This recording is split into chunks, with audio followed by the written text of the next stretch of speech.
His foundation, Trends and Insights for Africa, TIFA, the Kenya Private Schools Association and the Standard Media Group have launched a research-rooted initiative to identify, rate and recognize schools whose innovative learning environment promotes the holistic development of the student.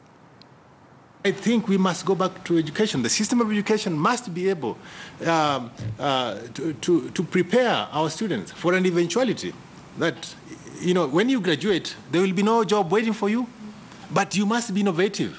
You must create jobs. So we are looking for a system that will nurture job creators as opposed to job seekers. Other research has been done in the past, and it shows that majority of the parents feel that education is one of the most important things that they can give their children. Over and above that, majority of the parents in Kenya spend a lot of sleepless nights wondering about two things. One, will my child pass in terms of the academics? Number two, will my child be well-rounded? As Standard Media Group, we've continuously tried to look for ways of ways of driving impact and ways of changing society. As a media house, that's what we would like to focus on. We want to make sure that we are influencing dialogue, we're influencing conversations, and we're influencing the direction that the society will take and changing things for the better.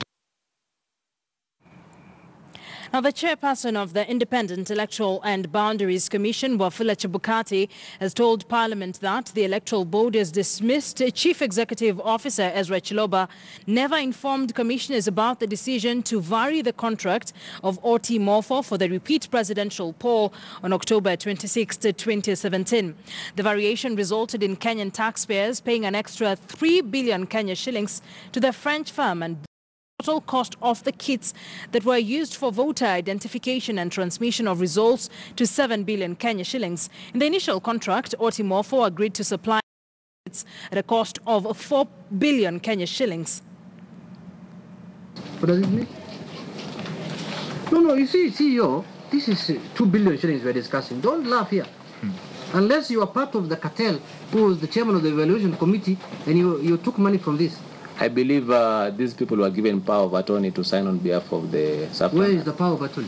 Why did they not sign themselves? Why did Saffron funds sign? Why did they give this one power of attorney and the original one they signed? Why? I cannot be able to explain that because I was not part of that. It's very interesting that for the general election, where there are 6 elections that go, it costs 3.9, and now for the repeat presidential, which is 1 election, it costs 60% of what it cost the general election.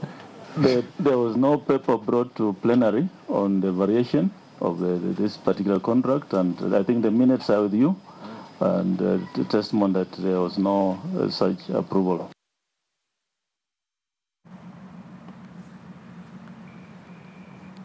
Well, away from that, the Kenya National Union of Nurses has threatened to initiate a nationwide strike and consequently issued a 7-day notice to the government seeking an urgent resolution to issues facing their colleagues at the Kenyatta National Hospital. Kenyatta Hospital nurses are embroiled in a struggle with their employer over a recognition agreement which KNH management has declined to sign.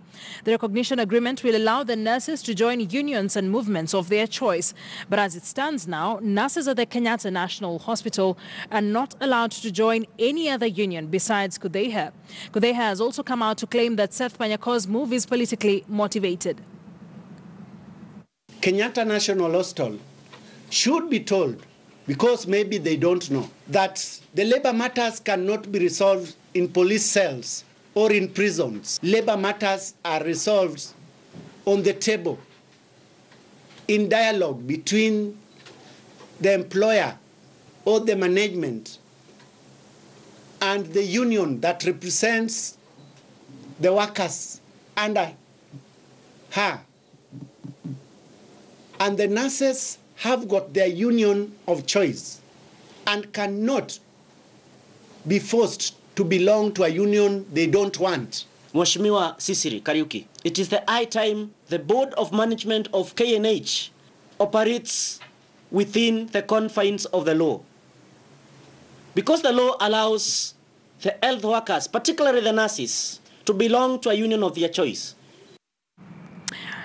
Let's now take a short break here on KTN Primetime News. When we get back, Abi Agina will be taking us through what's big on business news. Abi, what do you